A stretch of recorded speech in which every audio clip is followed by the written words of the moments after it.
குருவே சரணம். சப்த மாதாக்களில் வியாழக்கிழமைக்கென வணங்கப்படும் அன்னை வாராகி. லலிதையின் படை தளபதி. மிக மிக ஒரு நம்முடைய பாதுகாவலுக்கென நம்மை காக்கும் அன்னை. வராகரின் அம்சமாக வாராகி.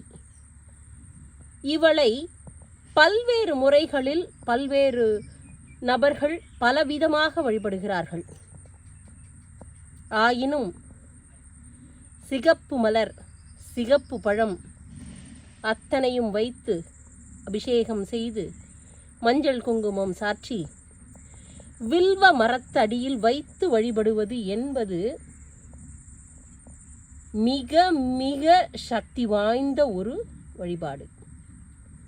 வாராகி வாராகி வாராகி வாராகி வாராகி வாராகி என்று இந்த ஆஷாட நவராத்திரி காலத்தில் ராகு காலத்தில் வழிபடுவது என்பது சிறப்பு. அன்னை அனைவருக்கும் அருள்பாலிக்கட்டும்.